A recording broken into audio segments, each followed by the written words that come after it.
Hello दोस्तों, welcome to my channel PR knowledge research centre. आप लोगों का स्वागत है हमारे चैनल में। आज हम करेंगे विश्व इतिहास के कुछ विषय में जो क्लास 11 की एनसीईआरटी सॉरी चैप्टर नंबर 7 है। तो ये चैप्टर नंबर 7 है जो एनसीईआरटी की, इसमें हम करेंगे आधुनिकीकरण के रास्ते। तो बहुत इंपॉर्टेंट चैप्टर है ये भी। इसमें आप आधुनिकीकरण के रास्ते के बारे में पढ़ेंगे, पूरा वन बाय वन कवर करेंगे। ये डिटेल एनालिसिस होगा UPSC and all PCS examination के लिए। अगर आप हमारे चैनल पे नए बने हैं तो प्लीज़ चैनल को लाइक शेयर सब्सक्राइब करें। और अगर आपने हमारे पहले की वीडियो नहीं देखी तो जाइए, प्ले लिस्ट बनी हुई क्लास 9, 10, 11 की, तो प्ले लिस्ट पे आप सारे वीडियो देख सकते हैं। और अगर आप टेस्ट करना चाहते हैं तो आर ओ यूपीएससी का टेस्ट भी कराया गया, उसको भी जाके करिए। तो चलिए स्टार्ट करते हैं बिना टाइम वेस्ट किए हुए। और हाँ, प्लीज़ चैनल को पहले लाइक कर दीजिए, शेयर कर दीजिए, सब्सक्राइब कर दीजिए, फिर देखना स्टार्ट करिए। तो आधुनिकीकरण के रास्ते ये पढ़ेंगे हम। तो 19वीं सदी की शुरुआत में चीन का पूर्वी एशिया पर प्रभुत्व था। लंबी परंपरा के वारिस छिंग राजवंश की सत्ता अछूत जान पड़ती थी, जबकि नन्हा सा द्वीप देश जापान थलग पड़ा हुआ प्रतीत होता था। इसके बावजूद कुछ ही दशकों के भीतर चीन अशांति की गिरफ्त में आ गया और औपनिवेशिक चुनौती का सामना कर पाया। छिंग राजवंश के हाथ में राजनीतिक नियंत्रण जाता रहा, वह कारगर सुधार करने में असफल रहा और देश गृह युद्ध की लपटों में आ गया। दूसरी ओर जापान एक आधुनिक राष्ट्र राज्य के निर्माण में, औद्योगिक अर्थतंत्र की रचना में और यहाँ तक कि ताइवान, जो कि 1895 तथा कोरिया 1910 को अपने में मिलाते हुए एक औपनिवेशिक साम्राज्य कायम करने में सफल रहा। उसने अपनी संस्कृति, अपने आदर्शों की स्रोत भूमि चीन को 1994 में हराया और 1905 में रूस जैसी यूरोपीय शक्ति को पराजित करने में कामयाब रहा। चीनियों की प्रतिक्रिया धीमी रही और उसके सामने कई कठिनाइयां आई। आधुनिक दुनिया का सामना करने के लिए उन्होंने अपनी परंपराओं को पुनः परिभाषित करने का प्रयास किया, साथ ही अपनी राष्ट्र शक्ति का पुनर्निर्माण करने और पश्चिमी और जापानी नियंत्रण से मुक्त होने की कोशिश की। उन्होंने पाया कि असमानताओं को हटाने और अपने देश के पुनर्निर्माण के दोहरे मकसद को वो क्रांति के जरिए हासिल कर सकते हैं। 1949 में चीनी साम्यवादी पार्टी ने गृह युद्ध में जीत हासिल की, लेकिन 1970 के दशक के आखिरी तक चीनी नेताओं को लगने लगा कि देश की विचारधारात्मक व्यवस्था उनकी आर्थिक वृद्धि और विकास में बाधा डाल रही। इस वजह से अर्थव्यवस्था में व्यापक सुधार किए गए। यद्यपि इससे पूंजीवाद और मुक्त बाजार की वापसी हुई, तथापि साम्यवादी दल का राजनीतिक नियंत्रण अब भी बरकरार रहा। जापान उन्नत औद्योगिक राष्ट्र बन गया, लेकिन साम्राज्य की लालसा ने उसे युद्ध में झोंक दिया। 1945 में आंग्ल अमेरिकी सैन्य शक्ति के सामने उसे हार माननी पड़ी। अमेरिकी आधिपत्य के साथ अधिक लोकतांत्रिक व्यवस्था की शुरुआत हुई और 1970 के दशक तक जापान अपनी अर्थव्यवस्था का पुनर्निर्माण करके एक प्रमुख आर्थिक शक्ति बनकर उभरा। जापान का आधुनिकीकरण का सफर पूंजीवाद के सिद्धांतों पर आधारित था और यह सफर उसने ऐसी दुनिया में तय किया जहां पश्चिमी उपनिवेशवाद का प्रभुत्व था। दूसरे देशों में जापान के विस्तार को पश्चिमी प्रभुत्व का विरोध करने और एशिया को आजाद कराने की मांग के आधार पर उचित ठहराया गया। जापान में जिस तेजी से विकास हुआ, वह जापानी संस्थाओं और समाज की परंपरा की सुदृढ़ता, उनकी सीखने की शक्ति और राष्ट्रवाद की ताकत को दर्शाता है। चीन और जापान इतिहास लेखन की लंबी परंपरा रही, क्योंकि इन देशों में यह माना जाता है कि इतिहास शासकों के लिए महत्वपूर्ण मार्गदर्शक का काम करता है। ऐसा समझा जाता है कि अतीत में वे मानक पेश करता है जिसके आधार पर शासकों का आकलन किया जा सकता है। इसलिए शासकों ने अभिलेखों की देखरेख और राजवंशों का इतिहास लिखने के लिए सरकारी विभागों की स्थापना की। सीमा छियन, जो 145 से 90 ईसा पूर्व को प्राचीन चीन का महानतम इतिहासकार माना जाता है। जापान में भी चीनी सांस्कृतिक प्रभाव के चलते इतिहास ऐसा ही महत्व दिया जाने लगा। मेची सरकार के शुरुआती अधिनियमों में से एक था 1869 में एक ब्यूरो की स्थापना, जिसका काम था अभिलेखों को इकट्ठा करना। इसका एक अन्य उद्देश्य मेजी पुनर्स्थापना के बारे में मेजी विजेताओं के नजरिए से लेखन करना था। लिखित शब्द का बहुत सम्मान था और साहित्यिक कौशल को बहुमूल्य समझा जाता था। इसका नतीजा यह रहा कि भांति भांति के लिखित स्रोत उपलब्ध हुए।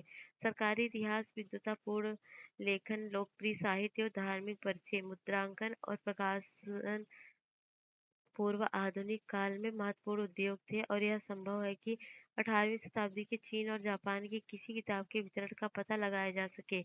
आधुनिक विद्वानों ने इन सामग्रियों का इस्तेमाल नए और भिन्न तरीकों से किया।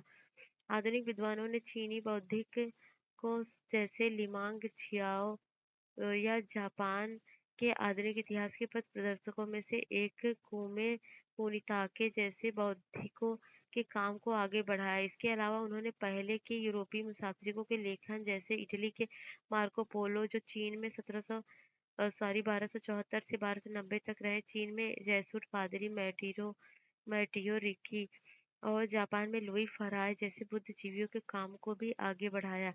इन सभी ने इन देशों के बारे में समृद्ध जानकारियां दी। आधुनिक विश्व को 19वीं सदी के एशियाई मशीनरी के लेखन में भी फायदे हुए, जिनके काम से इन देशों के बारे में समझ बनाने के लिए बहुमूल्य सामग्री मिलती है। अंग्रेजों ने चीनी जापानी इतिहास पर परिष्कृत पांडित्यपूर्ण काम विशाल भंडार उपलब्ध है। चीनी सभ्यता में विज्ञान के इतिहास का जोसेफ नीडहम के अत्यंत महत्वपूर्ण कार्य और जापानी इतिहास और संस्कृति पर जॉर्ज सैमसन के कार्य थे। इसकी शुरुआत हुई। हाल ही के वर्षों में चीनी और जापानी विद्वानों को लिखी चीजें अंग्रेजी में अनुदित हुई।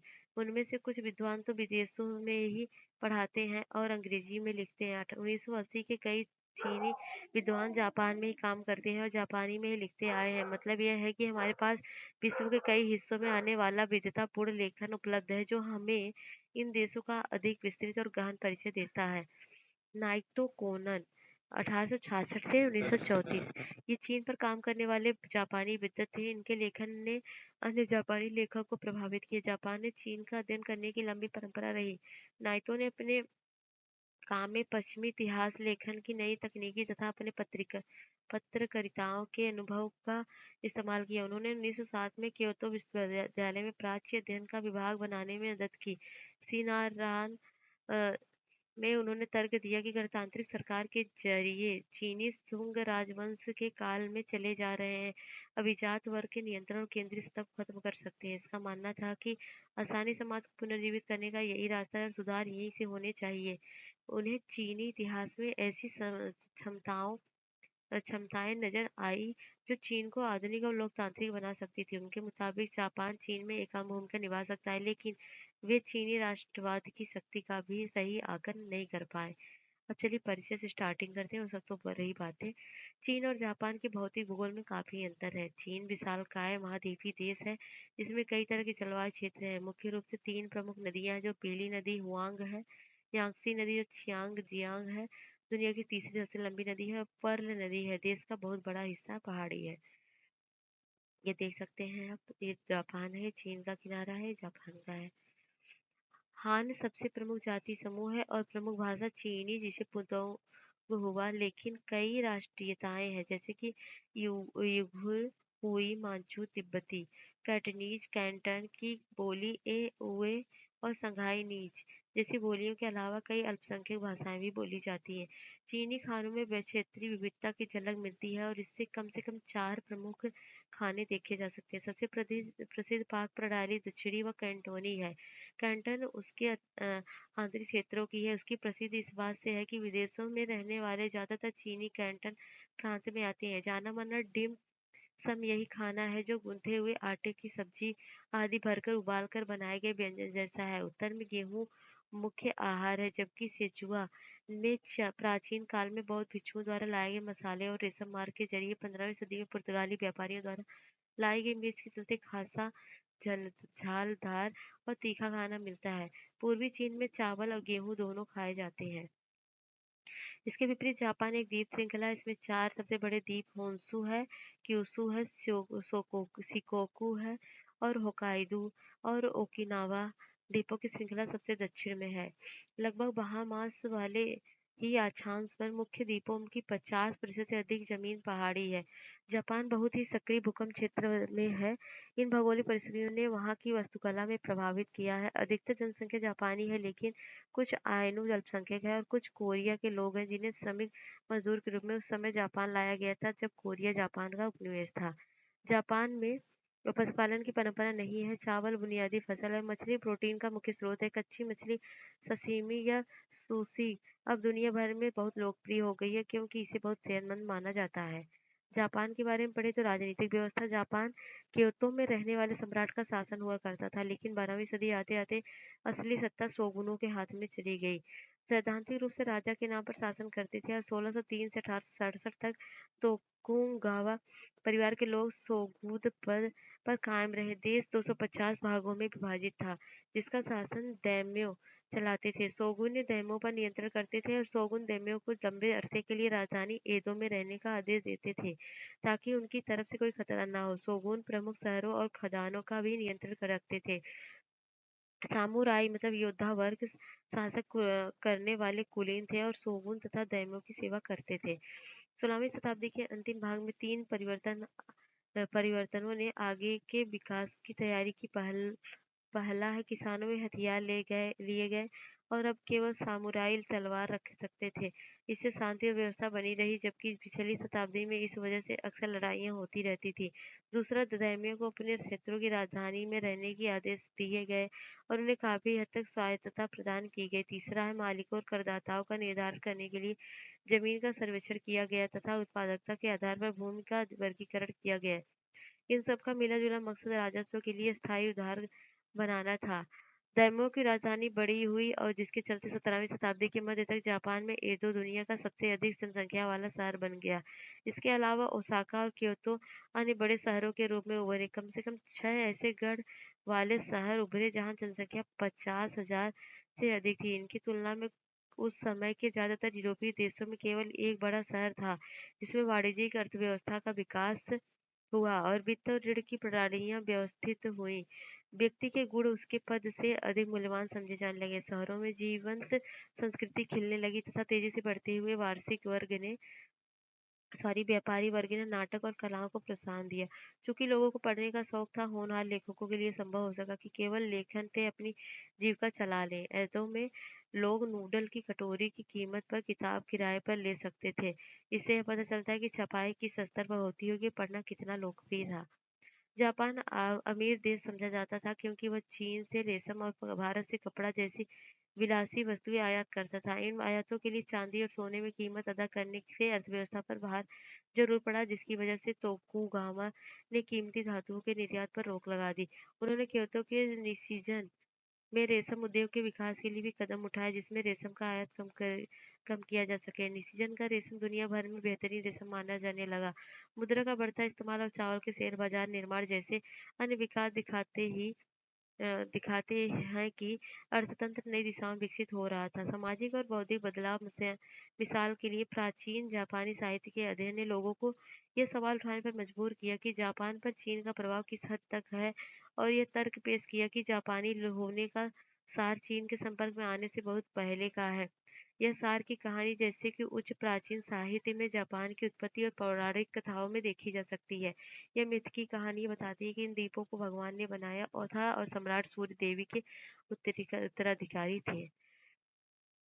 तो निशिजन क्योतो का एक बस्ती है जो 16वीं शताब्दी में वहाँ 31 परिवार का बुनकर संघ था। 17वीं शताब्दी के आखिर तक इस समुदाय में 70,000 लोग थे। रेशम उत्पादन फैला और 1713 में केवल देसी धागा इस्तेमाल करने के आदेश किए गए, जिससे कि उसे प्रोत्साहन मिला। निशिजन में केवल विशिष्ट प्रकार के महंगे उत्पाद बनाए जाते थे। रेशम उत्पादन में ऐसे क्षेत्रीय उद्यमी वर्ग का विस्तार हुआ जिन्होंने आगे चलकर तोकुगावा व्यवस्था को चुनौती दी। जब 1869 में विदेश व्यापार की शुरुआत हुई, जो जापान से रेशम का निर्यात अर्थव्यवस्था के लिए मुनाफे का प्रमुख स्रोत बन गया। एक ऐसे समय में जबकि जापान अर्थव्यवस्था पश्चिमी वस्तुओं के मुकाबले करने की कोशिश कर रही थी। अब गेंजी की कथा पढ़े तो मुरासाकी शिकोबू द्वारा लिखी गई हेयान राज दरबार की एक काल्पनिक diary the tale of the Genji Japan साहित्य में प्रमुख कथाकृति बन गई। इस काल में मुरासाकी जैसी अनेक लेखिकाएं उभरी जिन्होंने जापानी लिपि का इस्तेमाल किया, जबकि पुरुषों ने चीनी लिपि का इस्तेमाल शिक्षा और सरकार में होता था। अन्य उपन्यास कुमार गेंजी को रोमांचक जिंदगी दर्शाया गई और हेयान राज दरबार के अभिजात वातावरण की जीती जागती तस्वीर पेश की गई। इससे यह भी दिखाया गया कि औरतों को अपने पति चुनने और अपनी जिंदगी जीने की कितनी आजादी थी। मेजी पुनर्स्थापना 1867 से 68 में मेजी वंश के नेतृत्व में तोकुगावा वंश का शासन समाप्त किया गया। मेजियों की पुनर्स्थापना के पीछे कई कारण थे। देश में तरह तरह का असंतोष था, साथ ही अंतर्राष्ट्रीय व्यापार और कूटनीतिक संबंधों की भी मांग की जा रही थी।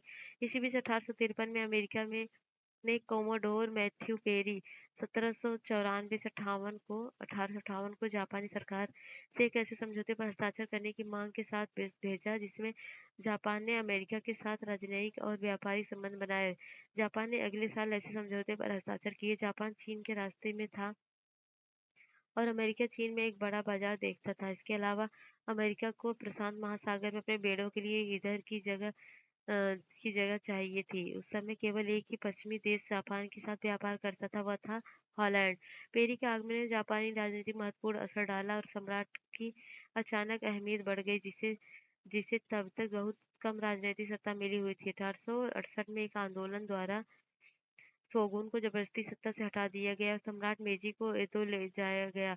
एदो को राजधानी बना दिया गया और इसका नामकरण हुआ तोक्यो, जिसका मतलब है पूरी राजधानी।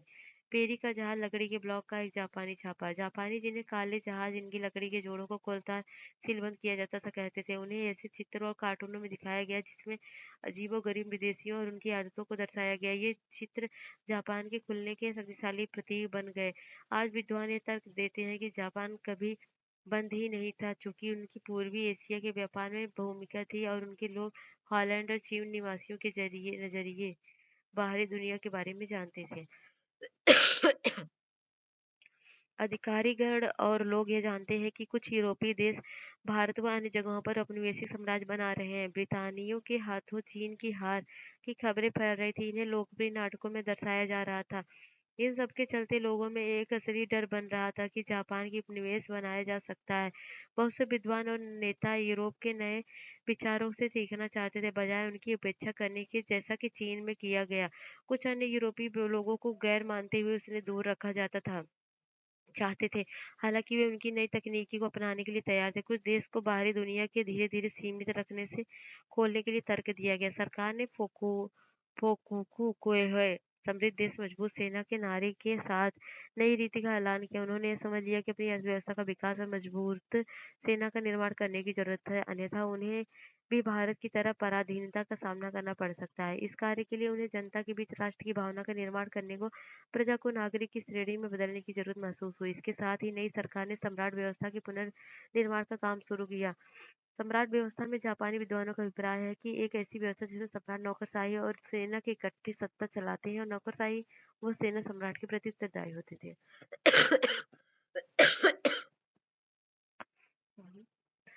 राजनीतिक व्यवस्था के नमूनों को समझने के लिए कुछ अधिकारियों को यूरोप भेजा गया। सम्राट को सीधे से सूर्य देवी का वसंत माना गया, लेकिन साथ ही उन्हें पश्चिमीकरण का नेता भी बनाया गया। सम्राट का जन्मदिन राष्ट्रीय छुट्टी का दिन मना बन गया और पश्चिमी अंदाज के सैनिक कपड़े पहनने लगे और उनके नाम के आधुनिक संस्थाएं स्थापित करने के अधिनियम जारी किए जाने लगे।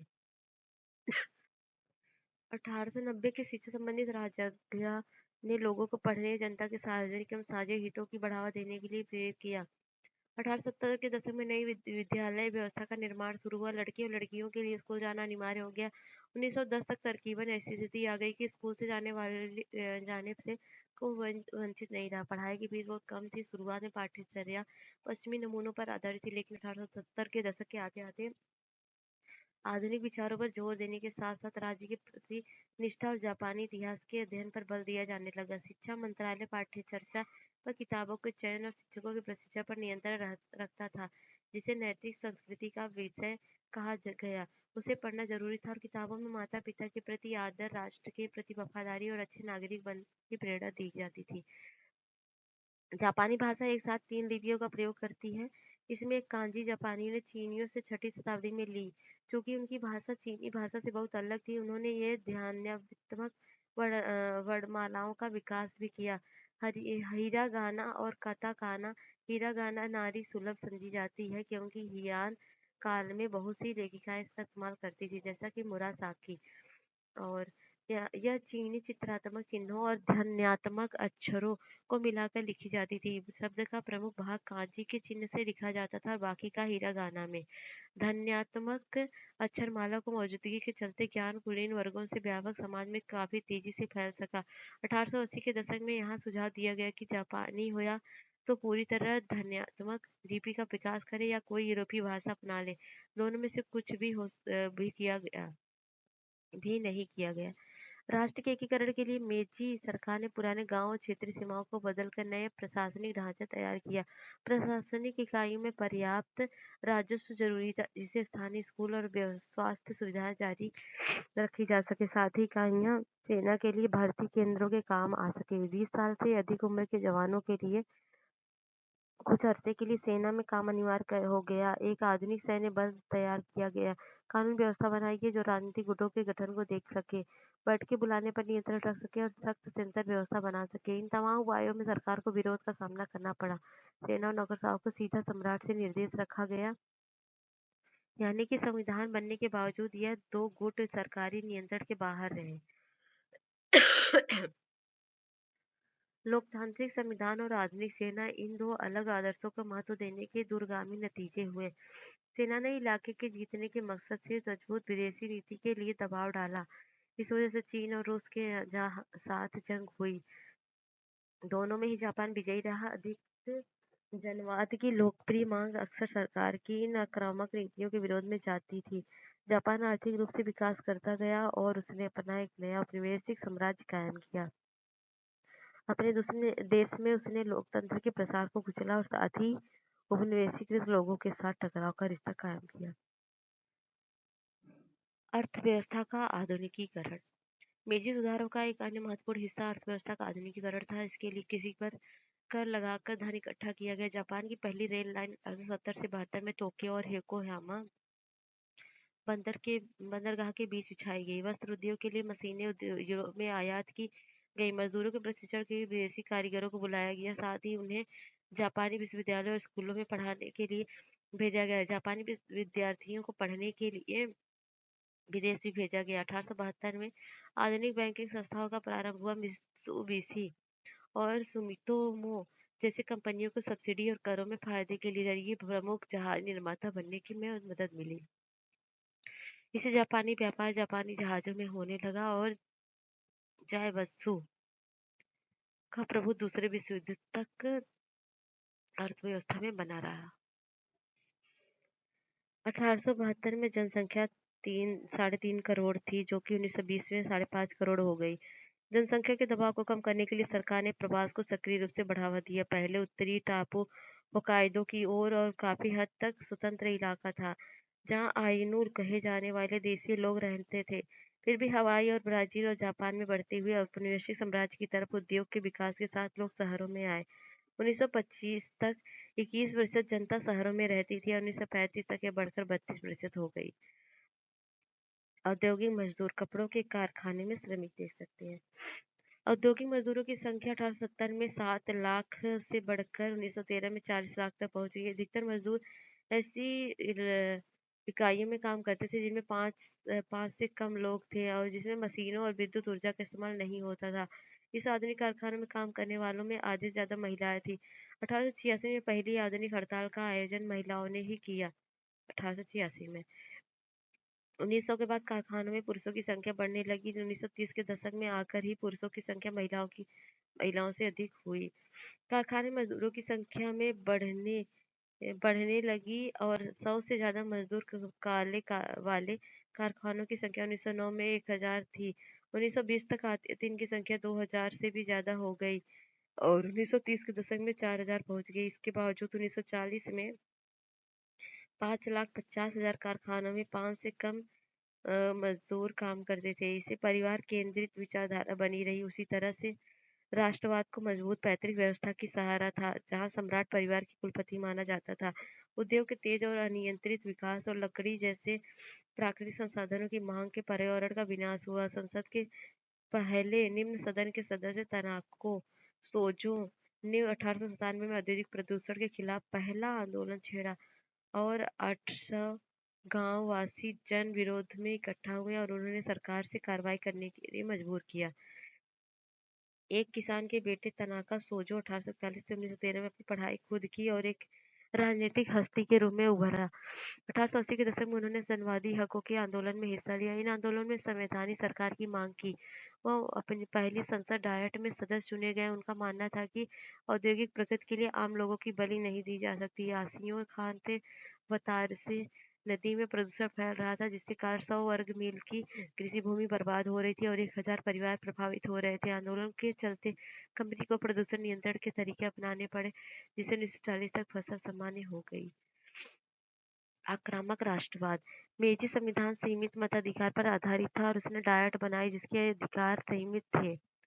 और स्थायी पुनर्स्थापना करने वाले नेता सत्ता में बने रहे। उन्होंने राजनीतिक पार्टियों का गठन किया। 1918 और 1931 के दरमियान जनमत ने चुने गए प्रधानमंत्री मंत्रिपरिषद बनाया गया, जिसके बाद उन्हें पार्टियों के भेद भुलाकर बनाई गई राष्ट्रीय एकता मंत्रिपरिषदों के हाथों में अपनी सत्ता खो दी। सम्राट सैन्य बलों का कमांडर था और 1890 से यह माने जाने लगा कि थल सेना नौसेना का नियंत्रण स्वतंत्र है। 1899 प्रधानमंत्री ने आदेश दिए कि केवल सेवारत जनरल और एडमिरल की मंत्री बन सकते हैं। सेना को मजबूत बनाने की मुहिम और जापान के उपनिवेश देशों की वृद्धि इस डर से जुड़े थे कि जापान पश्चिमी शक्तियों की दया पर निर्भर है। इस डर को सैन्य विस्तार को खिलाफ और सैन्य बलों को अधिक धन देने के लिए वसूले जाने वाला उच्चतर करों के खिलाफ उठने वाली आवाज को दबाने में इस्तेमाल किया गया। ये देख सकते हैं छात्र सैनिकों के चित्र। पश्चिमीकरण और परंपरा। तो जापान के अन्य देशों के साथ संबंधों में जापानी बुद्धिजीवियों के अनुक्रमियों पीढ़ियों के विचार अलग-अलग थे। कुछ के लिए अमेरिका और पश्चिमी यूरोपीय देश सभ्यता की ऊंचाइयों पर थे, जहां जापान पहुंचने की आकांक्षा करता था। फुकुजावा युकिची मेची सरकार काल के प्रमुख बुद्धिजीवियों में से था। उनका कहना था कि जापान को अपने एशिया से निकाल फेंकना चाहिए, यानी जापान को अपने एशियाई लक्षण छोड़ देने चाहिए और पश्चिम का हिस्सा बन जाना चाहिए। फुकुजावा युकिची जो 1835 से 1901 तक थे, इनका जन्म एक गरीब सामुराई परिवार में हुआ था। इनकी शिक्षा नागासाकी और ओसाका में हुई। इन्होंने डच और पश्चिमी विज्ञान पढ़ा और बाद में अंग्रेजी भी। 1860 में अमेरिका में पहले जापानी दूतावास में अनुवादक के रूप में गए। इससे उन्हें पश्चिम पर किताब लिखने के लिए बहुत कुछ मिला। उन्होंने अपने विचार क्लासिकी नहीं बल्कि बोलने चालने के अंदाज में लिखे। यह किताब बहुत ही लोकप्रिय है। उन्होंने एक शिक्षा संस्थान स्थापित किया जो आज केवो विश्वविद्यालय के नाम से जाना जाता है। मेरुकुसा संस्थान के कुछ सदस्यों में से थे। ये संस्था पश्चिमी शिक्षा का प्रचार करने की थी। अपनी एक किताब ज्ञान के लिए प्रोत्साहन मतलब गोकुनो नो सोमुसे सोसुमे में उन्होंने जापानी ज्ञान की कड़ी आलोचना की। जापान के पास प्राकृतिक दृश्यों के अलावा गर्व करने के लिए कुछ भी नहीं है। उन्होंने जापान आधुनिक कारखानों और संस्थाओं के अलावा पश्चिमी संस्कृति धरातत्व को भी बढ़ावा दिया, जो कि उनके मुताबिक सभ्यता की आत्मा है। इसके जरिए एक नया नागरिक बनाया जा सकेगा। उनका सिद्धांत था स्वर्ग ने इंसान को इंसान के रूप में नहीं बनाया, ना ही इंसान को इंसान के नीचे। अगली पीढ़ी ने पश्चिमी विचारों को पूरी तरह स्वीकार करने पर सवाल उठाया और कहा कि राष्ट्रीय गर्व देशी मूल्य पर निर्मित होना चाहिए। दर्शन शास्त्री मियाको सित्यूरे ने तर्क पेश किया कि विश्व सभ्यता के हित में हर राष्ट्र को अपने खास हुनर का विकास करना चाहिए। अपने को अपने को अपने देश के लिए समर्पित करना, अपने को विश्व को समर्पित करना। इनकी तुलना में बहुत से बुद्धिजीवी पश्चिमी उदारवाद की तरफ आकर्षित हुए। वे चाहते थे कि जापान अपना आधार सेना की बजाय लोकतंत्र बनाए। संवैधानिक सरकार की मांग करने वाले जनवासी अधिकारियों के आंदोलन के नेता उएकी एमोरी फ्रांसीसी क्रांति के मानवों के प्राकृतिक अधिकार और जन प्रभुसत्ता के सिद्धांत के प्रशंसक थे। वे उदारवादी शिक्षा के पक्ष में थे जो प्रत्येक व्यक्ति को विकसित कर सके। व्यवस्था में ज्यादा कीमती चीज है आजादी। कुछ दूसरे लोगों ने तो महिलाओं के मताधिकार की भी सिफारिश की। इस दबाव में ने सरकार को संविधान घोषणा करने पर बाध्य किया। रोजमर्रा की जिंदगी। जापान एक इस आधुनिक समाज में रूपांतरण रोजाना की जिंदगी में आए बदलाव में भी देखा जा सकता है। पैतृक परिवार व्यवस्था में कई पीढ़ियां परिवार के मुखिया के नियंत्रण में रहती थी, लेकिन जैसे जैसे वो समृद्ध हो हुए परिवार के बारे में नए विचार फैलने लगे। नया घर, जिसे जापानी अंग्रेजी शब्द का इस्तेमाल करते हुए होमू कहते हैं, का संबंध मूल परिवार से था, जहां पति पत्नी रह कर कमाते और घर बसाते थे। पारिवारिक जीवन की इस नई समझ ने नए तरह के घरेलू उत्पादों, नए किस्म के पारिवारिक मनोरंजक और नए प्रकार के घर की मांग की पैदा की। 1920 के दशक में निर्माण कंपनियों ने 200 येन देन की बाद लगातार 10 साल के लिए 12 येन महावर की किस्तों पर लोगों को सस्ते मकान मुहैया कराए। यह एक ऐसे समय में था जब एक बैंक कर्मचारी की तनख्वाह 40 येन प्रतिमाह थी। ये बिजली से चलने वाले नवीन घरेलू वस्तुएं, चावल पकाने वाला कुकर, अमेरिकी भुना मांस व मछली भूनने वाला, ब्रेड सेकने वाला टोस्टर, ये देख सकते हैं। Car club. मोगा आधुनिक लकड़ी के लिए संक्षिप्त शब्द है। यह 20वीं शताब्दी में लिंग बराबरी, विश्वजनित संस्कृति और विकसित अर्थव्यवस्था के विचारों के एक साथ अब आने का सूचक है। नए मध्यम वर्ग परिवारों ने आवागमन और मनोरंजन के नए तरीकों का लुत्फ उठाया। शहरों में बिजली की ट्रामों के साथ परिवहन बेहतर हुआ। 1878 में जनता के लिए बाग बनाए गए और पहाड़ बड़ी दुकानें, डिपार्टमेंट स्टोर बनने लगी। टोक्यो ने गिंजा गिनबुरा के लिए एक फैशनेबल इलाका बन गया। गिनबुरा शब्द गिंजा और बुरबुरा मिलाकर बनाया गया। बुरबुरा का अर्थ है बिना किसी लक्ष्य के घूमना। 1925 में पहला रेडियो स्टेशन खुला। अभिनेत्री मासुकी सुमाको इब्सन के नाटक एक गुड़िया का घर ने में नोरा का बेहतरीन किरदार निभाकर राष्ट्रीय स्तर की तारिका बन गई। 1899 में फिल्में बनने लगी और जल्द ही दर्जन भर कंपनियां सैकड़ों तादाद में फिल्में बनाने लगी। ये दौर उससे भरा हुआ था और इस दौरान सामाजिक से राजनीतिक व्यवहार के पारंपरिक मानकों पर सवाल उठाया गया। औरतों का कार्यकाल देख सकते हैं। आधुनिकता पर विजय। सत्ता केंद्रित राष्ट्रवाद को 1930-40 के दौरान बढ़ावा मिला तब जब जापान ने चीन और एशिया में अपने उपनिवेश बढ़ाने के लिए लड़ाइयाँ छेड़ी। ये लड़ाइयाँ दूसरे विश्व युद्ध में जाकर मिल गई और जापान ने अमेरिका के पर्ल हार्बर का मामला किया। इस दौर में सामाजिक नियंत्रण में वृद्धि हुई। असहमति प्रकट करने वाले जुल्म ढाए गए और उन्हें जेल भेजा गया। देशभक्तों की ऐसी संस्थाएं बनी जो युद्ध का समर्थन करती थी। इससे महिलाओं के कई संगठन थे। 1943 में ये संगोष्ठी हुई आधुनिकता का विजय, जिसमें जापान के सामने जो दुविधा थी उस पर चर्चा हुई, यानी आधुनिक रास्ते हुए पश्चिम पर कैसे विजय पाई जाए। संगीतकार मोरोई सोबुरो ने सवाल उठाया कि संगीत को ऐन्द्रिक उद्दीपन की कला में वापस लाकर आत्मा की कला के रूप में उसका पुनर्वास कैसे कराया जाए। वे पश्चिमी संगीत को नकार नहीं रहे थे। वे ऐसी राह खोज रहे थे जहाँ जापानी संगीत को पश्चिमी वाद्यों में बजाए या चुराए जाने से आगे लाया जा सके। दार्शनिक शास्त्री निशितानी केजी ने आधुनिक को केजे तीन पश्चिमी धाराओं के मिलन और एकता से परिभाषित किया। पुनर्जागरण, प्रोटेस्टेंट सुधार और प्राकृतिक विज्ञानों का विकास। उन्होंने कहा कि जापान की नैतिक ऊर्जा ने उन्हें एक उपनिवेश बनने से बचा लिया और जापान का फर्ज बनता है कि एक नई विश्व पद्धति, एक विशाल पूर्वी एशिया के निर्माण का इसके लिए एक नई सोच की जरूरत है जो विज्ञान और धर्म को जोड़ सके। हार के बाद एक वैश्विक आर्थिक शक्ति के रूप में वापसी। जापान के उपनिवेशिक साम्राज्य की कोशिश संयुक्त बलों के हाथों में हारकर खत्म हो गई। यह तर्क दिया गया कि यह युद्ध जल्द ही खत्म करने के लिए हिरोशिमा नागासाकी पर नाभिकीय बम गिराए गए, लेकिन अन्य लोगों का मानना है कि इतने बड़े पैमाने पर जो विध्वंस और दुख दर्द का तांडव हुआ पूरी तरह से अनावश्यक था। अमेरिकी नेतृत्व वाले कब्जे के दौरान जापान का विसैन्यीकरण कर दिया गया और एक नया संविधान लागू हुआ। इसके अनुच्छेद 9 के तथाकथित युद्ध न करने के वाक्यांश के अनुसार युद्ध का राष्ट्रीय नीति के साधन के रूप में इस्तेमाल वर्जित है।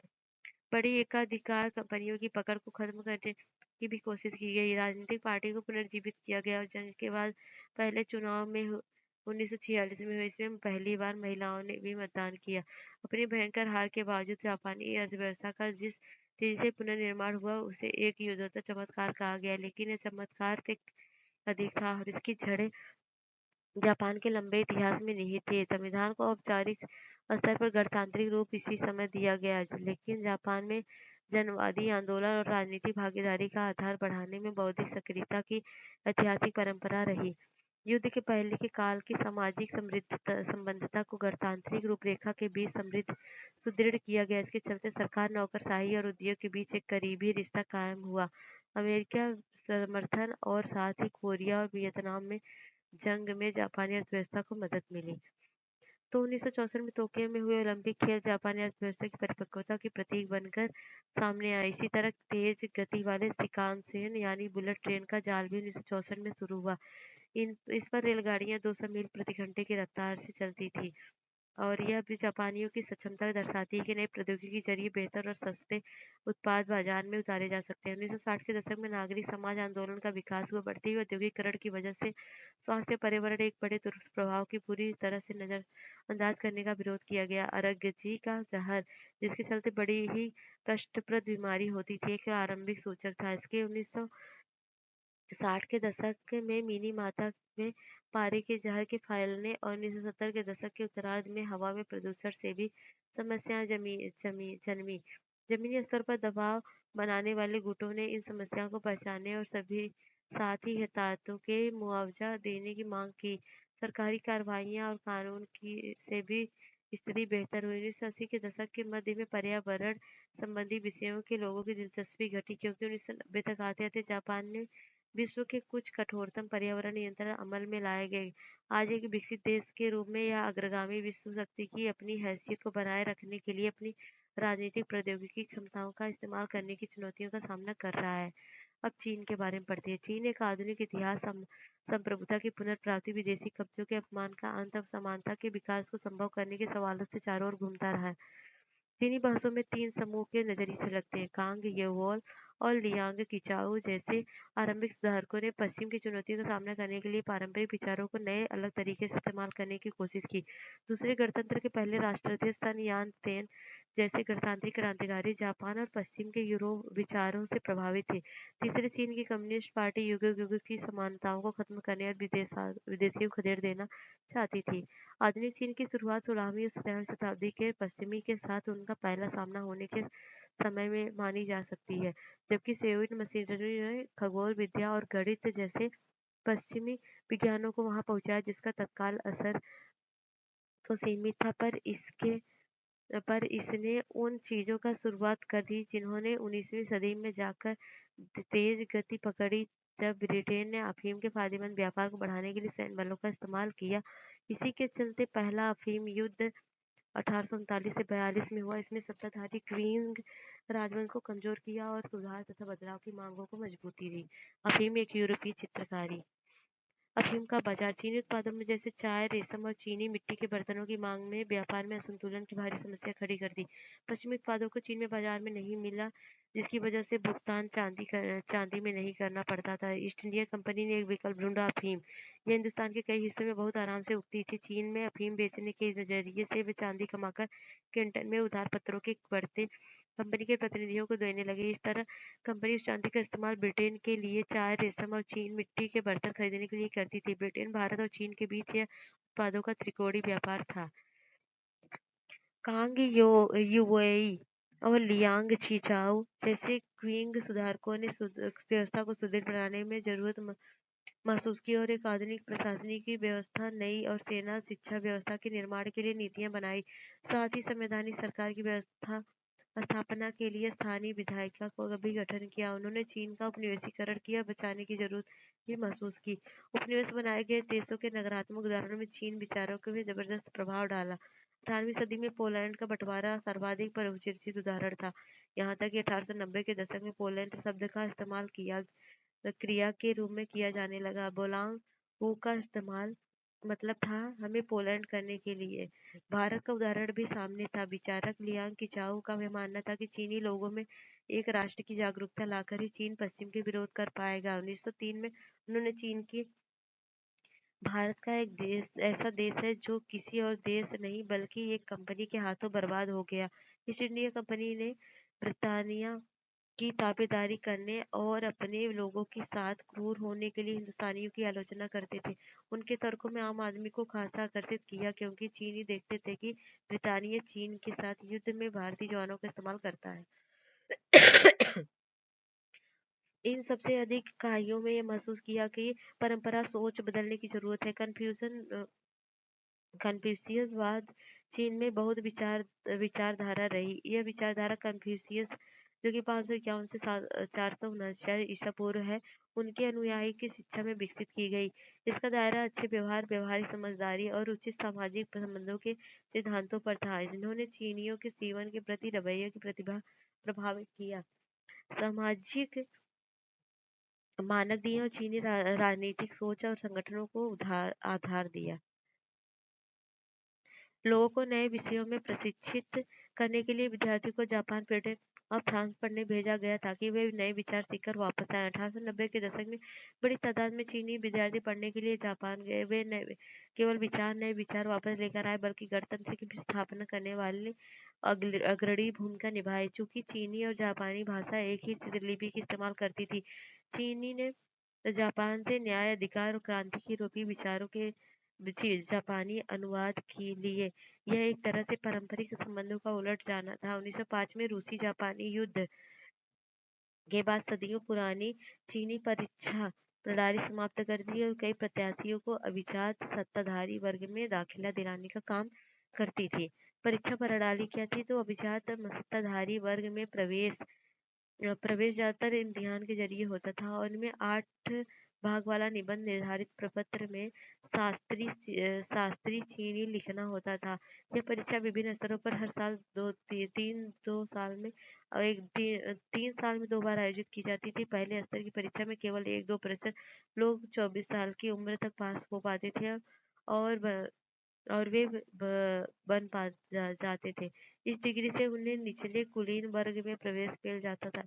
1850 में पहले किसी भी समय 5,26,869 सिविल और 2,12,330 सैन्य प्रांतीय डिग्री वाले लोग पूरे देश में मौजूद थे। देश में केवल 27,000 राजकीय पद थे, इसलिए कई निचले दर्जों के डिग्री धारकों के पास नौकरी नहीं होती। यह इम्तिहान विद्वान और प्रौद्योगिकी के विकास में बाधक का काम करता था, क्योंकि इसमें सिर्फ साहित्यिक कौशल की मांग होती थी। चूंकि यह क्लासिकी चीन चीनी सीखने के हुनर पर ही आधारित था, जिसकी आधुनिक विश्व में कोई प्रासंगिकता नजर नहीं आती, इसलिए 1905 में इस प्रणाली को खत्म कर दिया गया। गणतंत्र की स्थापना 1911 में पांचू साम्राज्य समाप्त कर दिया गया और सन यान सेन के नेतृत्व में गणतंत्र की स्थापना की गई। निर्विवाद रूप से आधुनिक चीन के संस्थापक माने जाने जाते थे। वे एक गरीब परिवार में थे और उन्होंने मिशन स्कूलों की शिक्षा ग्रहण की, जहां उनका परिचय लोकतंत्र और ईसाई धर्म में हुआ। उन्होंने डॉक्टरी की पढ़ाई की केवल, लेकिन चीन के भविष्य को लेकर चिंतित थे। उनका कार्यक्रम 3 सिद्धांत के नाम से मशहूर था। ये 3 सिद्धांत है: राष्ट्रवाद, जिसका अर्थ है मांचू वंश, जिसे विदेशी राजवंश के रूप में देखा जाता था, को सत्ता से हटाना, साथ ही अन्य साम्राज्यवादियों को हटाना, और समाजवाद, जो पूंजी नियमन करे और भूस्वामित्व में बराबरी लाए। सामाजिक और राजनीतिक हालात डावाडोल बने रहे और 4 मई 1919 में बीजिंग के युद्धोत्तर शांति सम्मेलन के निर्णय के विरोध में एक धुआंधार प्रदर्शन हुआ। हालांकि चीन ब्रिटानिया के नेतृत्व में हुई जीत में विजयी देशों का सहयोगी था, पर उसने हाथियार लिए गए गए उसके इलाकों वापस नहीं किए मिले थे। यह विरोध आंदोलन में तब्दील किया गया। इसने एक पूरी पूरी पीढ़ी को परंपरा पर हमला करने के लिए प्रेरित किया। चीन को आधुनिक विज्ञान, लोकतंत्र और राष्ट्रवाद के जरिए बचाने की मांग की गई। क्रांतिकारियों ने देश के संसाधनों पर कब्जा जमाए, विदेशियों को भगाने, असमानताएं हटाने और गरीबी कम करने का नारा दिया। उन्होंने लेखन में एक भाषा का इस्तेमाल पैरों पर बांधने की प्रथा और औरतों की अधीनस्था को खात्मे, शादी में बराबरी की गरीब खत्म करने के लिए आर्थिक विकास जैसे सुधारों की वकालत की। गणतांत्रिक क्रांति के बाद वे देश उथल पुथल का एक दौर शुरू हुआ। कुओमिंतांग और चीनी कम्युनिस्ट पार्टी मुल्क को एकताबद्ध करने और स्थिरता लाने के लिए संघर्षरत 2 महत्वपूर्ण ताकतों के रूप में उभरी। सन यान-सेन के विचार कुओमिंतांग के राजनीतिक दर्शन का आधार बने। उन्होंने कपड़ा, खाना, घर और परिवहन, इन 4 बड़ी जरूरतों को रेखांकित किया। सन यान-सेन की मृत्यु के बाद चियांग काई-शेक कुओमिंतांग के नेता बनकर उभरे, जो उन्होंने सैन्य अभियान के जरिए क्लार्क वारलॉर्ड्स को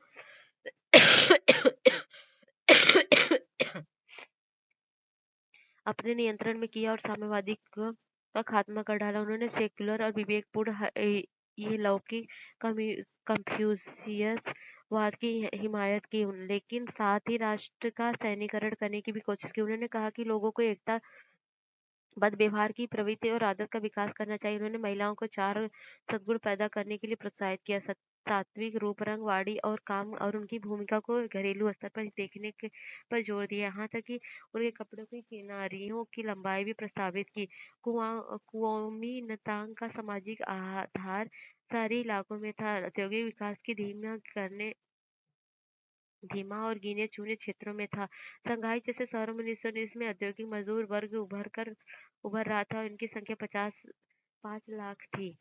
और लेकिन इनमें से केवल कुछ प्रतिशत मजदूर की जहाज निर्माण जैसे आधुनिक उद्योगों में काम कर रहे थे। ज्यादातर लोग नगण्य शहरी व्यापारी और दुकानदार थे। शहरी मजदूरों, खासकर महिलाओं को बहुत कम वेतन मिलता था। काम करने के घंटे बहुत लंबे और काम करने की परिस्थितियां बहुत खराब। जैसे जैसे व्यक्तिवाद बढ़ा, महिलाओं के अधिकार, परिवार बनाने के तरीके और प्यार मोहब्बत की चर्चा, इन सब विषयों को लेकर सरोकार बढ़ते गए। सामाजिक सांस्कृतिक बदलाव में स्कूल और विश्वविद्यालय के फैलने में मदद मिली। पेकिंग विश्वविद्यालय की स्थापना 1902 में हुई। पत्रकारिता फलीभूत फूली जो कि इन नई सोच के प्रति आकर्षण का आईना थी। साओ तोफान द्वारा संपादित लोकप्रिय लाइवली वीकली इन नई विचारधारा की प्रतिनिधि थी। इसने अपने पाठकों को नए विचारों से साथ ही गांधी और तुर्की की आधुनिकता पसंद नेता कमाल अतातुर्क जैसे नेताओं में अवगत करवाया। इनका वितरण 1926 में केवल 2000 प्रतियों से बढ़कर 1933 में 2 लाख हो गया। 1935 का संघाई संघाई में एक कला अमेरिकन तुरेही वादक बक क्लेटन अपने जैज और कैस्ट्रा के साथ विशेषाधिकार प्राप्त प्रवासी की जिंदगी जी रहे थे, लेकिन वह काला था और एक बार कुछ गोरे अमेरिकियों ने उसे तथा उसके वाद्य मंडली के सदस्यों के साथ मारपीट करके उनके गायन वादन वाले होटल से बाहर निकाल दिया। सो अमेरिकी होने के बावजूद कुछ नस्ली भेदभाव का शिकार होने के कारण चीनियों के दुख दर्द के साथ उनकी बहुत सहानुभूति थी। गोरे अमेरिकियों के साथ हुई अपनी लड़ाई जिसमें वे जीत गए बारे में लिखते हैं कि चीनी तमाशबीनों ने हमारे साथ ऐसे बर्ताव किए जैसे हमने उनका अभीष्ट काम संपन्न किया हो, और घर पहुंचने तक रास्ते भर वे किसी विजेता फुटबॉल टीम की तरह हमारा अभिनंदन करते रहे। चीनियों की गरीबी और कठोर जीवन चर्चा के बारे में लिखते हैं, मैं कभी कभी देखता कि 20-30 कूली मिलकर किसी बड़े भारी थैले को खींच रहे हैं, और कि अमेरिका में किसी ट्रक द्वारा घोड़ों द्वारा खींचा जाता है। लोग इंसानी घोड़ों के अलग कुछ नहीं रखते थे और पूरा काम करने के बाद उतना ही मिलता था कि इसी तरह पेट भर चावल और सोने की एक जगह हासिल कर ले। मेरी समझ में नहीं आता कि वे कैसे अपना काम चलाते हैं। रिक्शा खींचने वाला लाल विजय जिया द्वारा बनाया गया कास्ट चित्र। देश को एकीकृत करने की अपनी कोशिशों के बावजूद कोमिंतांग अपने संकीर्ण सामाजिक आधार और सीमित राजनीतिक दृष्टि के चलते असफल हो गया। सन यान सेन के कार्यक्रम का बहुत अहम मतलब पूंजी का नियमन और भूमि अधिकार में बराबरी लाना काफी अमल है नहीं आया, क्योंकि पार्टी ने किसानों और बढ़ती सामाजिक असमानताओं की अनदेखी की। इसे लोगों की समस्याओं पर ध्यान देने की बजाय फर्जी व्यवस्था थोपने का प्रयास किया। और समय रेखा की बात करें जापान और चीन की, तो 1603 में तोकुगावा लियाओसू द्वारा ईडो शोगुनेट की स्थापना हुई और यहाँ छिंग राजवंश चला। और 1630 में डचों के साथ अपने सीमित व्यापार को छोड़कर पश्चिमी शक्तियों के लिए जापान के दरवाजे बंद। 1839-60 में दो अफीम युद्ध हुए। 1854 में जापान और संयुक्त राज्य अमेरिका द्वारा शांति समझौते को अंतिम रूप देना और जापान के अलगाव का सिद्धांत। 1854 में 1868 में मेजी पुनर्स्थापना और 1872 में अनिवार्य शिक्षा व्यवस्था। टोक्यो और होकोहामा के बीच पहली रेलवे लाइन। 1889 में मेजी संविधान अमल में आया। 1854 में चीन और जापान के बीच युद्ध हुआ। 1904 और 5 में जापान और रूस के बीच युद्ध हुआ। 1910 में कोरिया समामेलन और 1945 तक उपनिवेश हुआ। 1912 में सन यान सेन द्वारा कुओमिंतांग की स्थापना हुई। 1914 में पहला विश्व युद्ध हुआ और 4 मई का आंदोलन हुआ 1919 में। 1925 में सभी पुरुषों को मताधिकार मिला। 1921 में चीन कम्युनिस्ट पार्टी की स्थापना हुई।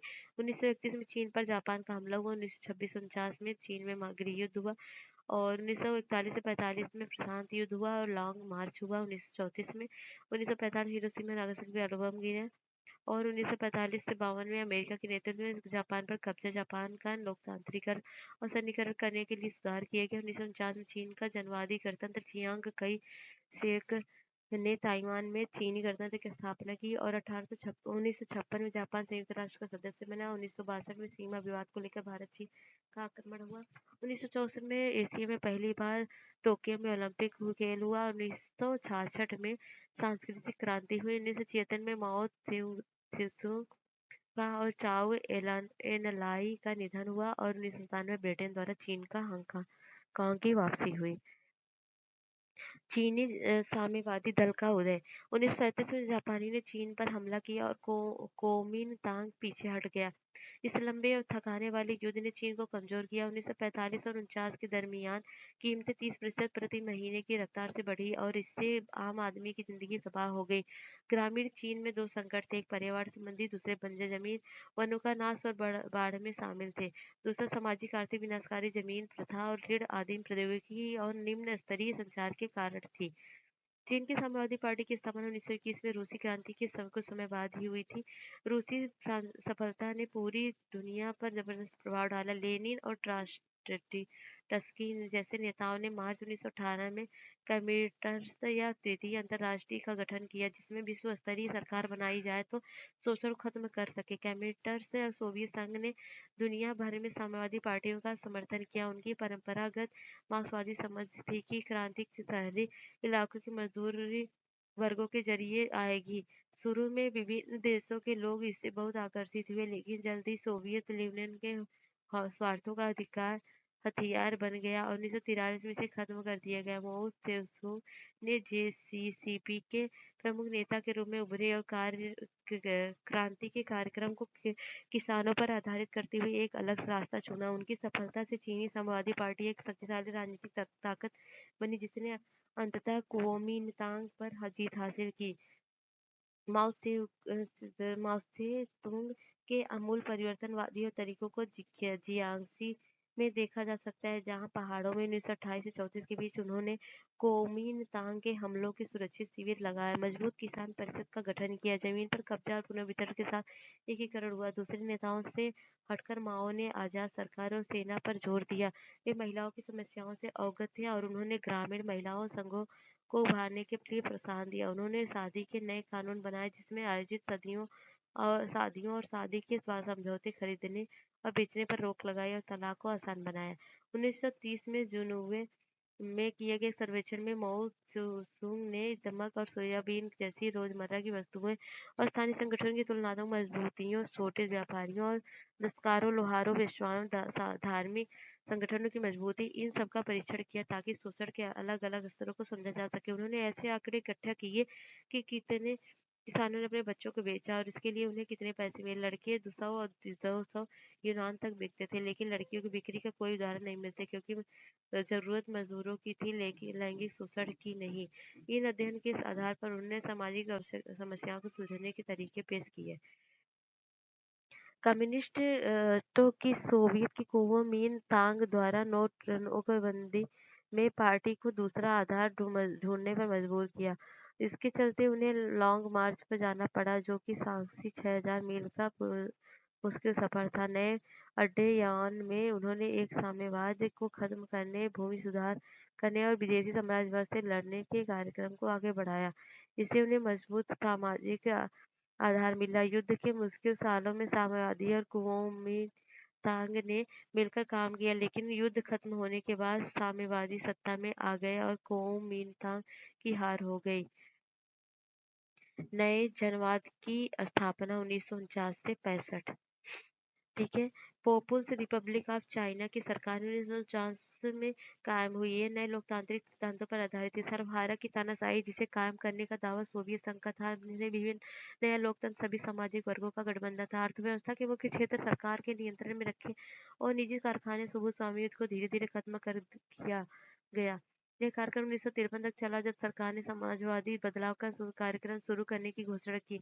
1958 में लंबी छलांग वाले आंदोलन की नीति के जरिए देश का नीति से औद्योगिकरण करने की कोशिश की गई। लोगों को अपने घर के पिछवाड़े में इस्पात की भट्टियां लगाने के लिए प्रोत्साहित किया गया। ग्रामीण इलाकों में पीपुल्स कम्यून्स, जहां लोग इकट्ठे जमीन के मालिक होते थे, मिलजुल कर फसल उगाते थे और शुरू किए गए 1958 में 26 शहर ऐसे समुदाय थे जो कि कृषक आबादी का 98% था। माओ पार्टी द्वारा निर्धारित लक्ष्यों को करने के लिए जन समुदाय को प्रेरित करने में सफल रहे। उन्होंने चिंता समाजवादी व्यक्ति बनाने की थी जिसकी 5 चीजें प्रिय होंगी: पितृभूमि, जनता, काम, विज्ञान और जनसंपत्ति। किसान, महिलाओं, छात्रों और अन्य गुटों के लिए संस्थाएं बनाई गई। उदाहरण के लिए all China democratic women's federation के 760 लाख सदस्य थे। ऑल चाइना स्टूडेंट फेडरेशन के 32,90,000 सदस्य थे। लेकिन लक्ष्य और तरीके पार्टी में सभी लोगों को पसंद नहीं थे। 1953-54 में कुछ लोग औद्योगिक संगठनों और आर्थिक विकास की तरफ ज्यादा ध्यान देने के लिए कह रहे थे। शाओची और तंग सियोफांग ने कम्यून प्रथा को बदलने की कोशिश की, क्योंकि यह बहुत कुशलता से काम नहीं कर रही थी। घरों के पिछवाड़े में बनाई गई गाय स्टील और औद्योगिक लिहाज में अनुपयोगी था। दर्शनों का टकराव 1965 से 78। समाजवादी व्यक्ति की रचना की सुख माओवादियों और दक्षता की बजाय विचारधारा पर माओ के बल देने की आलोचना करने वालों के बीच संघर्ष। माओ द्वारा 1965 में छेड़ी गई महान सर्वाधार और सांस्कृतिक क्रांति इस संघर्ष का नतीजा है जो उन्होंने अपने आलोचकों का सामना करने के लिए शुरू की। पुरानी संस्कृति, पुराने विचारों, पुरानी आवाजों के खिलाफ अभियान छोड़ने के लिए रेड गार्ड्स मुख्यतः छात्रों के सेना का इस्तेमाल किया गया। छात्रों और पेशवर लोगों को जनता के ज्ञान हासिल करने के लिए ग्रामीण इलाकों में भेजा गया। विचारधारा पेशेवर ज्ञान से ज्यादा महत्वपूर्ण था। दोषारोपण और नारेबाजी ने तर्क संगत बहस की जगह ले ली। सांस्कृतिक क्रांति के खलबली का दौर शुरू हो गया। पार्टी कमजोर हो गई और अर्थव्यवस्था और शिक्षा व्यवस्था में भारी रुकावट आई। 1960 के उत्तरार्ध में प्रवाह बदलने लगा। 1975 के एक बार फिर पार्टी ने अधिक सामाजिक अनुशासन और औद्योगिक अर्थव्यवस्था का निर्माण करने पर जोर दिया ताकि चीन शताब्दी के खत्म होने से पहले एक शक्तिशाली देश बन सके। 1978 में शुरू होने वाले सुधार। सांस्कृतिक क्रांति के बाद राजनीतिक दांव पेचों की प्रक्रिया शुरू की गई। यंग यंग सियाओ फिंग ने पार्टी पर नियंत्रण मजबूत रखा और साथ ही अपने साम्राज्यवादी बाजार अर्थव्यवस्था की शुरुआत की। 1978 में पार्टी ने आधुनिकीकरण और अपने 4 सूत्री लक्ष्य की घोषणा की। यह था विज्ञान, उद्योग और कृषि का विकास। पार्टी के सवाल जवाब न केवल हद तक बहस की इजाजत थी।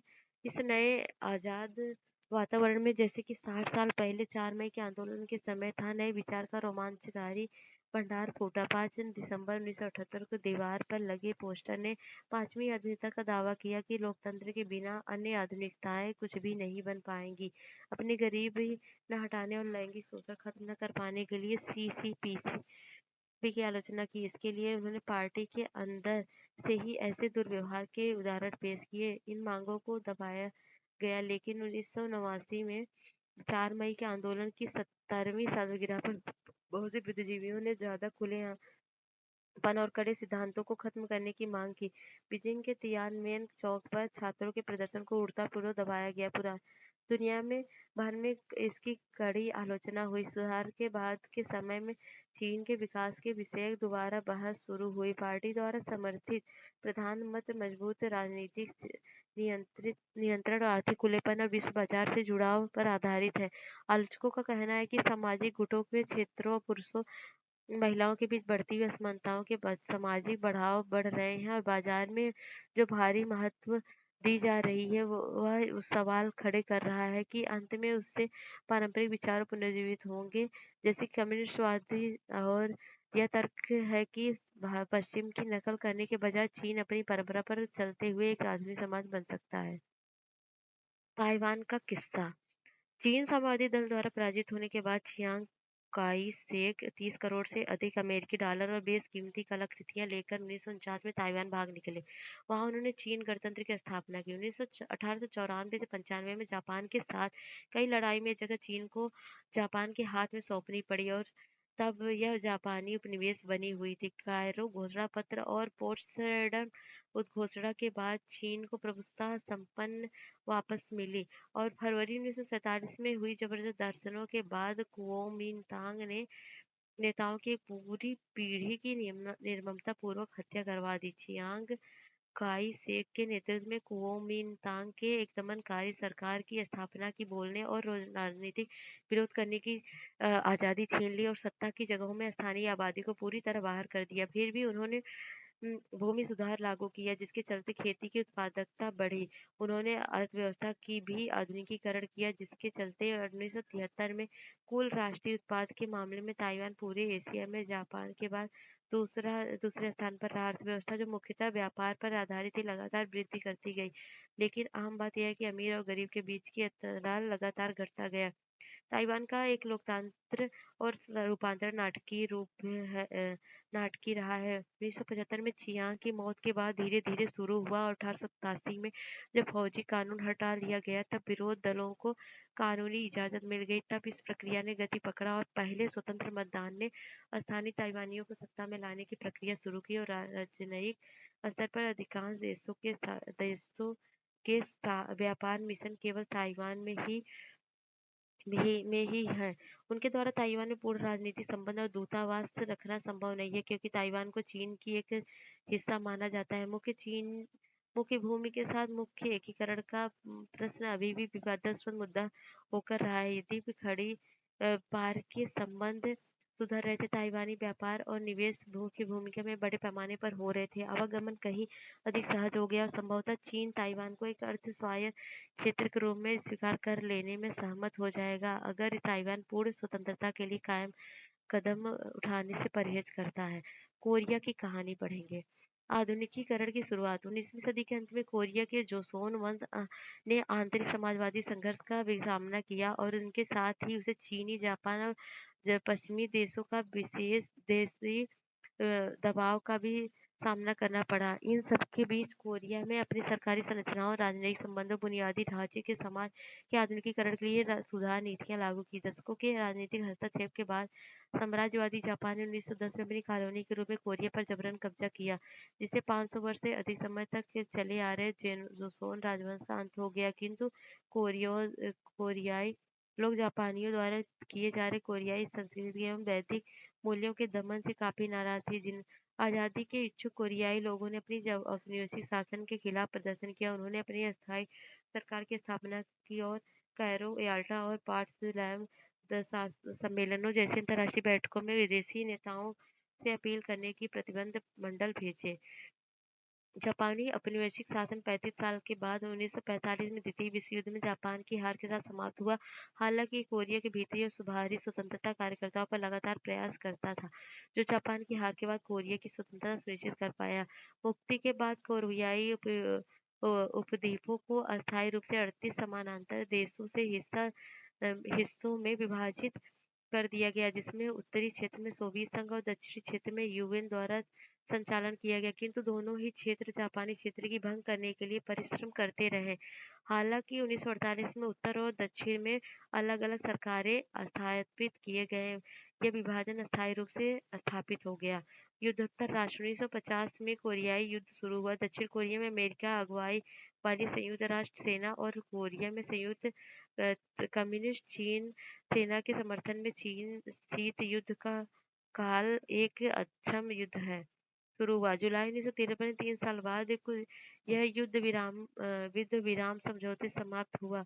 कोरिया हमेशा के लिए विभाजित हो गया और कोरियाई युद्ध में न केवल बड़े पैमाने पर जीवन और संपत्ति का नुकसान हुआ, बल्कि मुक्त बाजार, आर्थिक विकास और लोकतांत्रिक भी धीमी गति से हुआ। यह देश में जारी की गई मुद्रा तथा राष्ट्रीय खर्च के कारण मुद्रा स्फीति के कीमतों में अचानक बाढ़ आ गई और इसके अलावा औपनिवेशिक काल के दौरान निर्मित औद्योगिक सुविधाओं को पूरी तरह भी नष्ट कर दिया गया।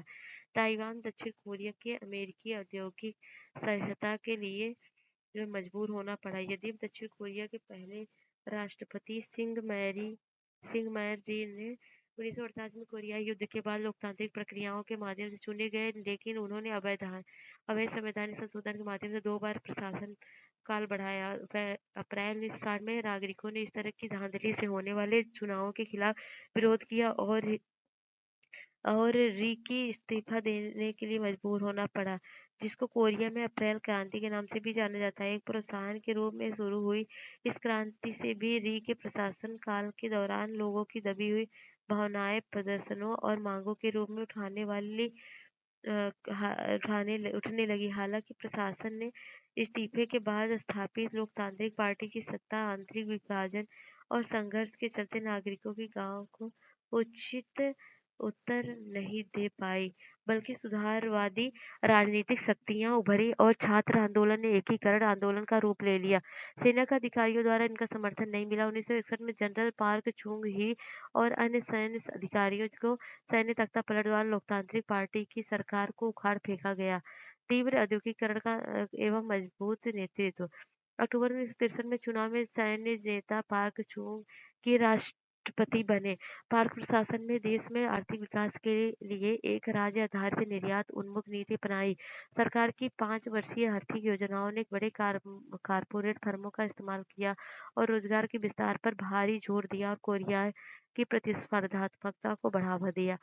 1960 के दशक में कोरिया का अभूतपूर्व आर्थिक विकास शुरू हुआ। जब राजनीति नीति आयात प्रतिस्थापन प्रौद्योगिकी से निर्यात पर केंद्रित हो गई, तो निर्यात उन्मुख नीति के तहत सरकार ने श्रम घनिष्ठ हल्के औद्योगिक उत्पादों जैसे वस्त्रों पर ध्यान केंद्रित किया, जिसके कोरिया का तुलनात्मक लाभ 1960 और 70 के दशक के दौरान पुनः लघु उद्योगों में लघु मूल्यवर्धित और भारी और रासायनिक उद्योगों का ध्यान केंद्रित किया। इस्पात और लौह धातु मशीनरी जहाज इलेक्ट्रॉनिक्स और रासायनिक उत्पादों को आर्थिक विकास के दौर में सबसे महत्वपूर्ण उद्योग के रूप में चुना गया। 1970 में ग्रामीण जनसंख्या को प्रोत्साहन और कृषि के क्षेत्र के आधुनिकीकरण के लिए नया गांव आंदोलन शुरू की गई। इस अभियान का उद्देश्य लोगों को निष्क्रिय और निराशावान जीवन से सक्रिय और आशावान बनाना था। इस अभियान द्वारा ग्रामीण लोगों को अपने गांवों के विकास और समुदाय की जीवन शैली को सुधारने के लिए सशक्त किया गया। आगे जाकर इस अभियान का औद्योगिक संयंत्रों और शहरी क्षेत्रों के आसपास के इलाकों में विकास के लिए विस्तार किया गया। आज कोरिया अन्य विकासशील देशों के साथ जो अपने विकास प्रयासों में समूल आंदोलन के सिद्धांतों को अपनाना चाहते हैं, इस आंदोलन में ज्ञान प्राप्त और अनुभव में बढ़ रहा है। मजबूत नेताओं, प्रशिक्षित अफसरों, आक्रामक उद्योगपतियों और सक्षम श्रम बल के संयोजन से कोरिया आज सारे विश्व में अपनी आर्थिक वृद्धि में चौंका रहा है। महत्वाकांक्षी उद्यमी सरकारी प्रोत्साहन से निर्यात बढ़ाने और नए उद्योगों के विकास में सक्षम रहे हैं।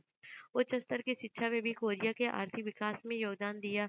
कोरिया के औद्योगिकरण की शुरुआत से ही लगभग सभी कोरियाई श्रमिक दल पहले से ही साक्षर थे और प्रगति के नए कौशल प्राप्त करने के लिए तैयार थे। इसके साथ साथ कोरिया में अपनी खुली आर्थिक नीति के द्वारा अनेक क्षेत्रों के अधिक उन्नत संस्थाओं और तकनीकों को अपने देश में लाना शुरू कर दिया गया। विदेशी निवेश और कोरिया की उच्च घरेलू बचत दर ने औद्योगिक क्षेत्रों के विकसित करने में मदद की, जबकि विदेशों में दक्षिण कोरियाई श्रमिक के प्रेषण ने भी समग्र आर्थिक विकास में योगदान दिया। पार्क प्रशासन की दीर्घकालिक शक्ति का आधार कोरिया का आर्थिक विकास था। पार्क के द्वारा किए गए संवैधानिक संशोधनों के तीसरे कार्यकाल के लिए चुनाव में खड़े हुए 1970 में उन्होंने पुनः चुना गया। अक्टूबर 1972 में पार्क ने यूसीन संविधान घोषित करके कार्यान्वित किया, जिसमें स्थायी अध्यक्षता को संभव बनाया।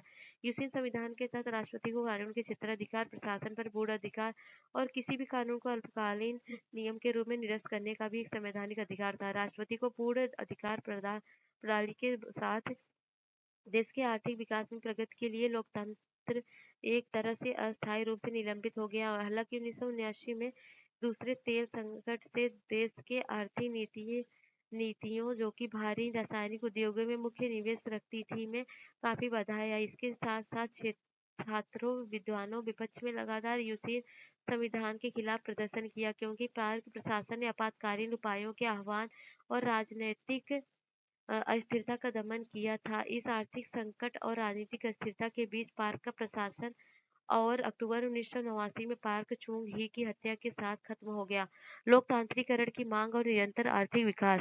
लोकतांत्रिकरण की इच्छा पार्क चुंग की ही मृत्यु के साथ बढ़ी, लेकिन दिसंबर 1989 में फिर एक बार सैन्य नेता चुन डू हवान की अगुवाई में सैन्य तख्तापलट का मंच तैयार हुआ। मई 1980 में चून के सैन्य गुटी के विरुद्ध लोकतंत्र की मांग करने वाले छात्रों और नागरिकों द्वारा राष्ट्र के प्रमुख शहरों में विभिन्न विरोध प्रदर्शन हुए। सैन्य दल के पूरे देश में मार्शल कानून लागू करके लोकतंत्र को आंदोलन का दबा दिया, किंतु क्वांगचू शहर में विशेष रूप से छात्र और नागरिक लगातार मार्शल कानून समाप्त करने की मांग करते रहे। हालांकि चून के सैन्य दल में लोकतांत्रिक करण के लिए विरोध प्रदर्शन कर रहे लोगों की आवाज को दबा दिया गया और उसी वर्ष के अंत में चून यूसुइन संविधान के तहत एक अप्रत्यक्ष चुनाव के माध्यम से राष्ट्रपति बने।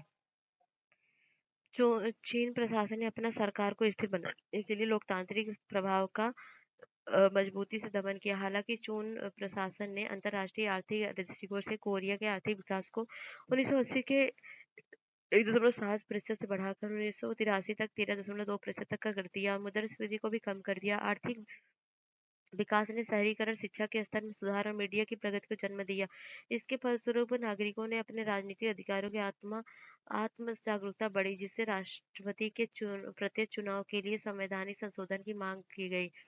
मई 1987 में एक विश्वविद्यालय के छात्र के अत्याचार से मौत की घटना के बाद नागरिकों के लोकतांत्रिकरण के लिए बड़े पैमाने पर प्रदर्शन किए गए। उन्होंने चून प्रशासन को दबाने की कोशिश की। इसके बाद चुन सरकार ने खिलाफ लोकतांत्रिक आंदोलन में न केवल छात्र बल्कि मध्यम वर्ग नागरिकों ने भी भाग लिया। इस प्रयासों के चलते चुन प्रशासन को संविधान संशोधन करने के लिए मजबूर होना पड़ा और नागरिकों को सीधे चुनाव का अधिकार मिला। कोरियाई लोकतंत्र का एक नया अध्याय इस प्रकार से शुरू हुआ। कोरियाई लोकतंत्र और IMF संकट। नए संविधान के अनुसार 1971 के बाद से पहला प्रत्यक्ष चुनाव दिसंबर 1987 में हुआ, लेकिन विपक्षी पार्टियों की एकजुटता में विफलता के कारण जून के सैन्य दल के एक साथी सैन्य नेता रोह तोए या वो का चुनाव हुआ। हालांकि कोरिया में लोकतंत्र जारी रहा। 1990 में लंबे समय के विपक्षी नेता रह चुके किंग याम सैम ने एक बड़ी सत्तारूढ़ पार्टी बनाने के लिए रोह की पार्टी से समझौता किया। दिसंबर 1992 में दशकों से चल रहे सैन्य शासन के बाद एक नागरिक सेना किम को राष्ट्रपति के रूप में चुना गया। नए चुनाव एवं सत्तावादी सैन्य शक्ति के विघटन के फलस्वरूप एक बार फिर लोकतंत्र की शुरुआत हुई। नई प्रशासन के निर्यात नीति के तहत सैमसंग, हुंडई और एलजी सहित कुछ कंपनियां 1990 की शुरुआत तक वैश्विक प्रमुखता के स्तर पर पहुंच चुकी थी। सरकारी समर्थन के साथ कोरियाई कंपनियों ने पूंजी प्रधान व्यवसाय और रासायनिक उद्योगों के साथ साथ इलेक्ट्रॉनिक उद्योगों को भी निवेश करना शुरू किया। दूसरी ओर सरकार ने औद्योगिक और सामाजिक बुनियादी ढांचे के निर्माण पर ध्यान देना जरूरी रखा। इस बीच कोरिया के बाजार को अन्य देशों के लिए खोलने के लिए नव उदारवादी दबाव ने किम प्रशासन 1996 आर्थिक सहयोग और विकास संगठन में शामिल होने का निर्णय लिया और कोरिया के अंतर्राष्ट्रीय प्रतिस्पर्धा को मजबूत करने का प्रयास किया। लेकिन व्यापार घाटे में बढ़ोतरी, वित्तीय संसाधनों द्वारा खराब प्रबंधन, संगठनों द्वारा बेईमानी, व्यापारियों संचालन के कारण कोरिया को 1997 में विदेशी मुद्रा संकट का सामना करना पड़ा। इस संकट को अंतर्राष्ट्रीय मुद्रा कोष द्वारा आपात वित्तीय सहायता के जरिए संभालने की कोशिश की गई। यही नहीं, इस आर्थिक संकट में पूरे देश के एक साथ प्रयास किए गए। नागरिकों ने गोल्ड कलेक्शन मूवमेंट के माध्यम से विदेशी ऋण भुगतान के लिए सक्रिय रूप से योगदान दिया। ठीक है। और दिसंबर 1997 में एक लंबे समय के बाद कोरिया में पहली बार शांतिपूर्ण हस्तांतरण के द्वारा विपक्षी पार्टी के नेता किम डे चुंग सत्ता में आए। सत्ता के दूसरा शांतिपूर्ण हस्तांतरण 2008 में हुआ, जब रूढ़िवादी पार्टी के नेता ली माइंग पॉग प्रगतिशील पार्टी रोहू मो होन प्रशासन के बाद अध्यक्ष चुने गए। 2012 में रूढ़िवादी पार्टी की नेता पार्क खन हे ने पहली महिला राष्ट्रपति के रूप में चुनी गई। उनके पिता पार्क चुंग ही की राजनीतिक विरासत के कारण उन्हें कार्यकाल की शुरुआत में बहुत समर्थन प्राप्त था, लेकिन अक्टूबर 2016 तक यह बात उठी कि उनके स्थान पर उनके एक नजदीकी मित्र गुप्त रूप से सरकारी मामलों के प्रबंधन करते थे। वह राष्ट्रव्यापी विरोध एवं प्रदर्शनों के फलस्वरूप मार्च 2017 में उन पर महाभियोग चला और उन्हें कार्यकाल से हटाया गया। 2017 में तीसरी और शांतिपूर्ण हस्तांतरण के द्वारा मून जे इन के राष्ट्रपति पद संभाला। 2016 में नागरिकों के नेतृत्व में किए गए कैंडललाइट विरोध में देश के लोकतांत्रिक कानून और प्रणालियों की सीमाओं के भीतर राष्ट्रपति के इस्तीफे की मांग कर रहे नागरिकों को शांतिपूर्ण प्रदर्शन कोरियाई नागरिकों की परिपक्वता को दर्शाता और कोरियाई लोकतंत्र को आर्थिक विकास का कर्जदार है। लेकिन यह देश के गणतंत्रात्मकवाद को प्रोत्साहित करने वाले कोरियाई नागरिकों को राजनीतिक जागरूकता ही नहीं ही जिसने आज इस देश को आगे बढ़ाने में भूमिका निभाई है। आधुनिकीकरण के दो मार्ग कौन से थे? औद्योगिक समाजों में एक दूसरे के जैसे बनने के बजाय आधुनिकता ने अपने अपने मार्ग बनाए। ताइवान किस्सा किस्सा और कोरिया की कहानी के साथ साथ चीन और जापान का इतिहास दिखाता है कि जिस तरह अलग अलग ऐतिहासिक परिस्थितियों के आजाद और आधुनिक देश बनाने की बिल्कुल अलग राहें तैयार की, जापान अपनी आज़ादी बनाए रखने में सफल रहा, पारंपरिक हुनर प्रथाओं को एक तरीके से इस्तेमाल कर पाया। तथापि कुलीन वर्ग के नेतृत्व में हुए आधुनिकीकरण एक नए उग्र राष्ट्रवाद को जन्म दिया और शोषणकारी सत्ता को बरकरार रखा, जिसने विरोध और लोकतंत्र की मांग का गला घोट दिया। उसने एक औपनिवेशिक साम्राज्य की स्थापना की, जिससे उस क्षेत्र में वैर भावना बनी रही और अंदरूनी विकास की प्रभावित हुआ। जापान का आधुनिकीकरण ऐसे वातावरण में हुआ जहाँ पश्चिमी साम्राज्यवादी ताकतों का प्रभुत्व था। हालांकि जापान ने उनकी नकल की, पर साथ ही उसने हल ढूंढने की कोशिश भी की। जापानी राष्ट्रवाद पर इस मजबूरियों का प्रभाव है। इस एक ओर जहां जापानी एशिया को पश्चिमी आधिपत्य से मुक्त रखने की उम्मीद करते थे, तो दूसरे लोगों के लिए यही विचार साम्राज्य का निर्माण करने के लिए महत्वपूर्ण कारक सिद्ध हुआ। यहाँ यहाँ उल्लेख यहाँ यह उल्लेख करना ज़रूरी है कि सामाजिक राजनीतिक संस्थाओं के सुधार और रोज़मर्रा की ज़िंदगी को बदलने के लिए केवल परंपराओं को पुनर्जीवित करने या ज़बरदस्ती उन्हें पकड़े रहने या सँभाले रहने का सवाल नहीं था, बल्कि उन्हें नए और अलग रचनात्मक तरीके से इस्तेमाल करने की बात थी। उदाहरण के लिए मेजी स्कूली पद्धति में यूरोपीय और अमेरिकी प्रथाओं के अनुरूप नए विषयों की शुरुआत की गई, किंतु पटचर्या के मुख्य उद्देश्य निष्ठावान नागरिक बनाना था। नैतिक शास्त्र का विषय पढ़ाना अनिवार्य था, जिसमें सम्राट के प्रति वफादारी पर जोर दिया जाता था। इसी प्रकार परिवार और रोजमर्रा की जिंदगी में आए बदलाव विदेशी और देसी विचारों को मिलाकर कुछ नया बनाने की कोशिश को दर्शाते हैं। चीन का आधुनिकीकरण का सफर बहुत अलग था। पश्चिमी और जापानी दोनों ही किस्म के विदेशी साम्राज्यवाद ने सारे नियंत्रण को कमजोर बनाया और राजनीतिक और सामाजिक व्यवस्था को तोड़ने के लिए माहौल माहौल बना दिया, जिसके चलते ज्यादातर लोगों को बहुत से दुख दर्द सहने पड़े। युद्ध, सामंतवाद, लूटमार और गृह युद्ध बहुत से लोगों की जान ले ली और जापानी हमलों की बर्बरता ने भी भारी तादाद में लोगों की जानें गए। प्राकृतिक त्रासदियों ने बोझों को और बढ़ा दिया। 19वीं और 20वीं शताब्दी में परंपराओं को ठुकराया गया और राष्ट्रीय एकता तथा सुदृढ़ता निर्मित करके रास्तों की तलाश की गई और चीन के साम्यवादी दल और समर्थकों के परंपरा को खत्म करने की लड़ाई लड़ी। उन्हें लगा कि परंपरा समजन समुदाय को गरीबी में जकड़े हुए महिलाओं को अधीन बनाती है और देश को अविकसित रखती है। साम्यवादी दल के लोगों को अधिकार तथा सत्ता देने की बात भी, परंतु वास्तव में उसने बहुत ही केंद्रीकृत राज्य की स्थापना की। साम्यवादी कार्यक्रम की सफलता ने उम्मीद का वादा किया, लेकिन लेकिन दमनकारी राजनीतिक व्यवस्था में मुक्ति और समानता के आदर्शों को ऐसी नारेबाजी में बदल दिया जो कि लोगों को चालाकी से प्रभावित कर अपने काबू में लाने में काम आती थी। तथापि इससे शताब्दियां पुरानी असमानताएं हट गई और शिक्षा का विस्तार हुआ और जनता के बीच एक जागरूकता पैदा हुई। पार्टी ने अब बाजार संबंधी सुधार किए और चीन को आर्थिक दृष्टि से ताकतवर बनाने में कामयाब हुई, जबकि राजनीतिक व्यवस्था अभी कड़े नियंत्रण में अब समाज की बढ़ती असमानताओं का सामना कर रहा है। सदियों से दबी परंपराएं पुनर्जीवित होने लगी। यह नई स्थिति एक बार फिर इस सवाल खड़ा करती है कि चीन किस तरह अपनी धरोहर को बरकरार रखते हुए अपना पूरा विकास कर सकता है। यह अभ्यास है मेजी पुनर्स्थापना से पहले आम घटनाएं क्या थी। इस क्वेश्चन का आंसर लिखने का ट्राई करिएगा। तो कैसा लगा ये वीडियो बताइएगा जरूर। मिलते हैं नेक्स्ट वीडियो नेक्स्ट चैप्टर के साथ। तब तक के लिए जय हिंद जय भारत।